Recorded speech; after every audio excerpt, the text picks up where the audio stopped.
நீங்க எத்தனை வருஷமா இந்த கோயிலுக்கு வரீங்க? இந்த கோவிலுடைய சிறப்பை பத்தி கொஞ்சம் சொல்லுங்க. இது என்னுடைய குலதெய்வம்.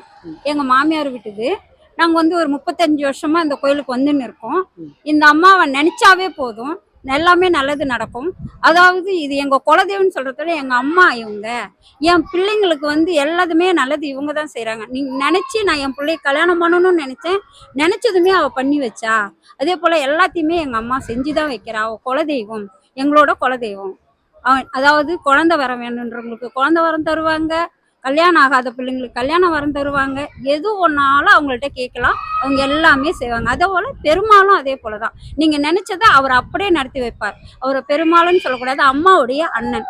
அவருக்கு எப்படியோ கூட பிறந்தவங்களை பாக்குறாரோ அதே போல எல்லாரையுமே பார்த்துப்பார். நம்ம கூட பிறந்தவங்க மாரி அவரும் நம்மளை பார்த்துப்பார். அம்மாவை எப்படி பாத்துக்கிறாரோ அப்படிதான் எங்களையும் பாத்துக்கிறார். அது வந்து என்ன சொல்லணும்னா, கல்லுன்னு நினைக்கிறவங்களுக்கு கல்லு, அம்மான்னு நினைக்கிறவங்களுக்கு அம்மா. அவங்க தான் எங்க குலதெய்வம். நாங்க 35 வருஷமா வந்திருக்கோம். நான் நினைச்சதெல்லாம் அம்மா நடத்தி வைக்கிறா.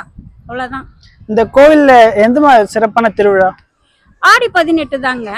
ஆடி 18 அப்ப கடா வெட்டுவாங்க, கோழி வெட்டுவாங்க, பச்சை போடுவாங்க. இந்த இந்த இது ஃபுல்லாவே ஆறு ஃபுல்லாவே சாமி தான் இருக்கும். எல்லா இடத்துல பார்த்தாலும் குங்குமம், பூவு, அம்மாவை நிக்கிற இடம் பூரா எங்க அம்மா தான் இருப்பாங்க.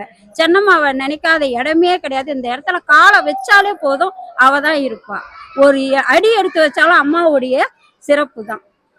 ஆடி 18 தாங்க அம்மாவுடைய சிறப்பே. சந்தோஷமா. நன்றி.